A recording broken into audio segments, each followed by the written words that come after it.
Bonjour à tous, bienvenue dans cette nouvelle vidéo, j'espère que vous allez bien. Donc aujourd'hui dans cette vidéo, nous allons parler des assemblées générales. Donc nous verrons tout d'abord qui peut participer aux assemblées générales. Ensuite, nous verrons comment y participer. Et enfin, nous verrons comment voter aux assemblées générales et poser des questions directement aux dirigeants et à la société cotée en bourse. Alors juste avant de commencer la vidéo, vous devez savoir qu'il existe deux types d'assemblées générales. Il y a les assemblées générales ordinaires et les assemblées générales exceptionnelles. Les assemblées générales ordinaires se déroulent toujours au mois d'avril et de mai pour les entreprises françaises, car ces assemblées doivent avoir lieu 6 mois après la clôture de l'exercice de l'année précédente et avant la distribution d'un dividende. Et comme souvent pour les entreprises françaises, la distribution du dividende c'est au mois de mai. Les réunions se passent toujours dans cette période-là. Donc lorsqu'il s'agit d'une assemblée générale extraordinaire, c'est lorsque la société a besoin de modifier ses statuts ou son capital. Lors de ces assemblées, les décisions sont prises à la majorité et il faut que 2 tiers des actionnaires soient présents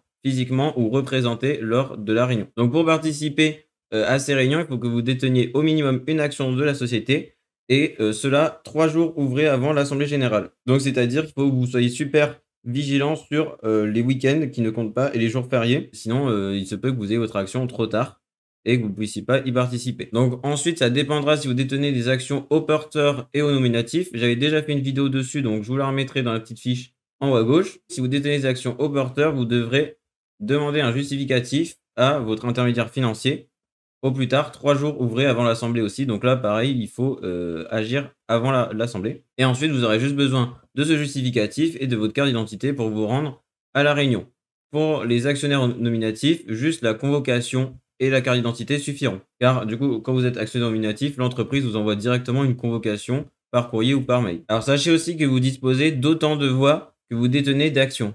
Par contre, si vous êtes actionnaire au nominatif, il se peut parfois que certaines entreprises vous accordent un droit de vote double. Et vous devez savoir également que certaines sociétés décident de séparer les droits de vote des actions détenues. Donc, elles vont par exemple émettre certaines actions avec des droits de vote pour les dirigeants, les employés ou des actionnaires importants. Et après, elles peuvent très bien émettre d'autres actions sans droit de vote.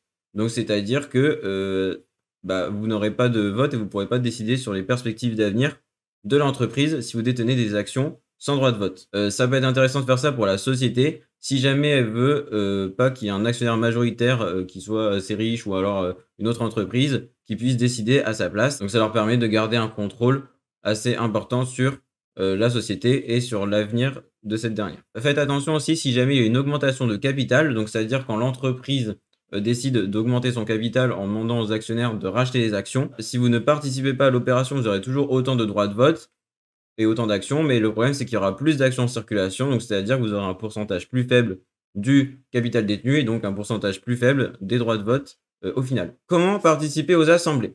En fait, pour participer aux assemblées, vous devrez vous renseigner sur la date des assemblées tout simplement. Donc encore une fois, si vous êtes actionnaire au porteur, ce sera à vous d'aller vous renseigner et de voir par vous-même sur internet ou sur le site de l'entreprise directement, ou souvent ils ont un espace actionnaire ou actualité. Par contre, si vous êtes actionnaire nominatif, du coup, vous aurez une convocation par courrier ou par mail. La date de l'assemblée vous sera toujours communiquée au minimum 15 jours avant l'assemblée générale. Lorsque vous êtes actionnaire au nominatif, donc c'est beaucoup plus simple pour vous d'y participer. Donc si vous aimez bien l'entreprise et que vous pensez investir longtemps dedans, ça peut être bien d'être actionnaire nominatif. Et en plus, vous risquez pas d'oublier qu'il y a l'assemblée générale et vous serez averti plus facilement. Lors d'une assemblée générale, il y a 5 choses qui sont votées et discutées lors de la réunion. Tout d'abord, il y a l'approbation des comptes, c'est-à-dire que vous évaluez la qualité globale des comptes de l'entreprise. Ensuite, vous allez également voter pour la fixation du dividende. La société propose un dividende et les actionnaires l'approuvent ou décident de l'augmenter ou parfois décident de le baisser pour la survie de l'entreprise et pour qu'elle puisse faire autre chose de son argent que le redonner aux actionnaires. Ensuite, vous avez également le choix des administrateurs.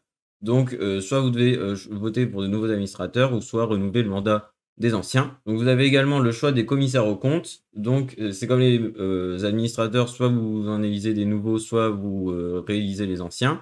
Et les commissaires aux comptes, ils contrôlent et peuvent émettre des rapports sur les comptes de la société. Et enfin, vous avez la rémunération des dirigeants où vous pourrez donc voter et accepter ou non le montant de la rémunération des hauts dirigeants. Donc maintenant, comment voter et poser des questions à la société? Vous pouvez participer directement à une assemblée générale et voter directement, ou vous pouvez également voter à distance, c'est-à-dire que vous avez un formulaire Vous pouvez remplir avec pour ou contre selon les résolutions. Et après, vous pouvez l'envoyer directement à la société et qui prendra en compte votre vote.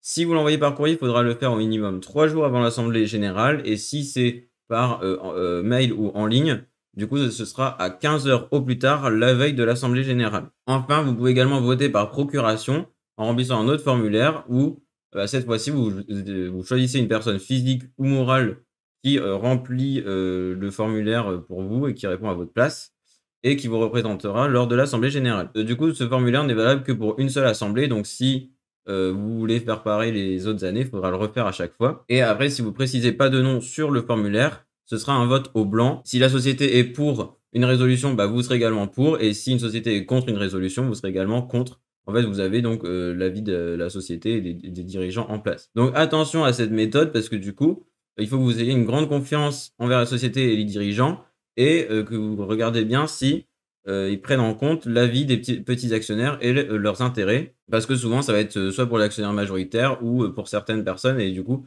les petits actionnaires, ils ont tendance à peut être mis de côté. Donc, il faut bien faire attention à ça. Et n'oubliez pas que chaque voix est importante et que chaque voix compte. Donc, vous pouvez vous abstenir de voter une résolution, mais votre vote sera exclu du calcul pour calculer la majorité des voix exprimées. Donc, vous pouvez également donc, poser des questions à l'entreprise. Pour cela, il faudra envoyer vos questions au minimum 4 jours ouvrés avant l'assemblée générale.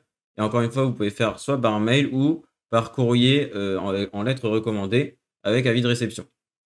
Il faudra également que vous joigniez avec vos questions une attestation comme quoi vous êtes bien actionnaire de la société. Donc si vous êtes au porteur, il faudra demander à votre intermédiaire financier. Et si vous êtes au nominatif, il faudra que vous demandiez à la société de vous fournir ce justificatif. Et donc le conseil d'administration sera obligé de vous répondre et de répondre à toutes les questions que vous avez mentionnées, que ce soit par écrit sur le site internet de la société ou directement pendant l'assemblée générale. Vous pouvez également poser directement vos questions lors de l'assemblée générale si vous y allez en présentiel. Vous pouvez aussi proposer l'inscription d'un projet de résolution à l'ordre du jour si vous avez une idée pour sauver la société ou améliorer certains points sur l'entreprise. Donc pour cela, il faudra que vous déteniez au minimum 5% de toutes les actions d'entreprise pour les entreprises avec un capital social inférieur à 750 000 euros.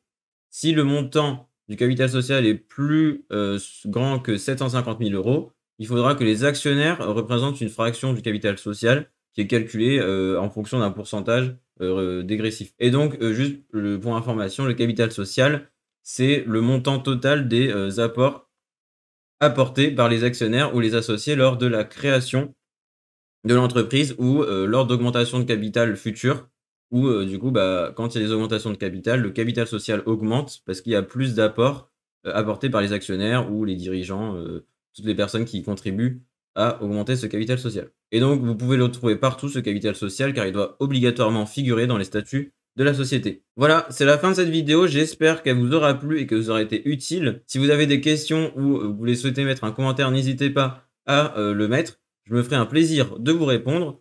N'oubliez pas également que vous pouvez consulter mon e-book offert si vous souhaitez approfondir l'investissement en bourse. Et nous, on se retrouve dans une prochaine vidéo. À très vite, portez-vous bien d'ici là.